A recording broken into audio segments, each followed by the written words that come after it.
It seems to be an epidemic that people allow a little thing, what they call a little thing, called the facts, to get in the way of the truth. You see the news about the guy, another gentle giant, by the way, the black guy who was killed down in Louisiana, I think it was, who was selling CDs outside of a grocery store that someone called and said he had a gun.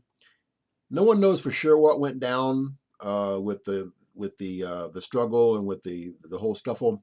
But this is what is known. The guy was a convicted felon trying to have sex with, actually, I think he did get a minor pregnant and had to end up paying child support for her.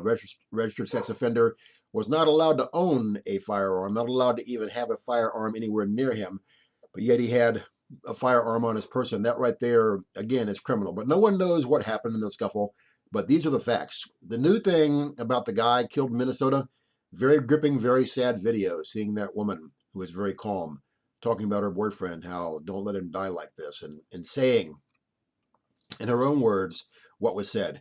But who knows? Did the video start when the car was first pulled over? No. It started after the guy was shot. Do we know what transpired between when the cop went to the door and when the guy got shot? No. It looks bad, but again, unless you're there, there is no one knows what's going on. And the governor of Minnesota trying to stir up all kinds of stink, saying if it was a white person in the car, it wouldn't have happened.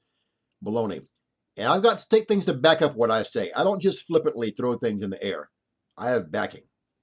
There's a website that I found, and it is called Killed by Police. And it goes through the entire year from January till now.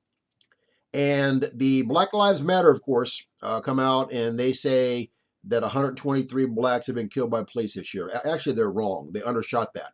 On the Killed by Police website, which has a link for each and every killing, by the way, 142 blacks, according to them, have been killed. So they undershot it by 19 this year so far, which is terrible.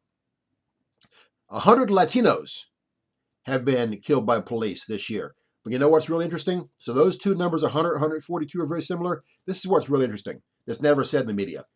263 white people have been killed by cops this year.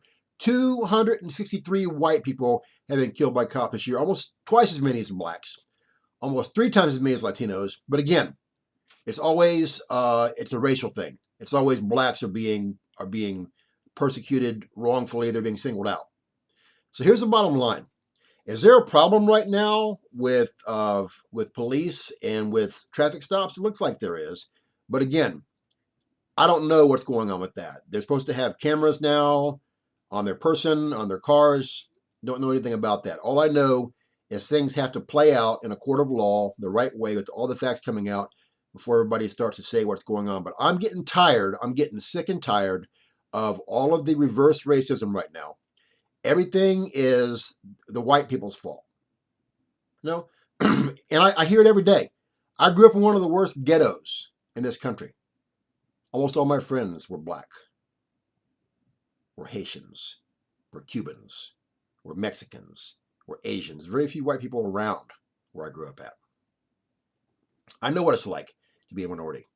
I know what it's like to be hated because of who you are. And I'm tired of the media. I'm tired of the so-called president of this country and all of his cronies trying to perpetrate and trying to perpetuate racism and hatred. And the Black Lives Matter group. The only time Black Lives Matter to them is when they can get it on camera and get money. What about all the people in Chicago that get murdered day and night? Look over the 4th of July weekend. All those who are murdered. Black on black violence. Black Lives Matter will never even say a peep about that.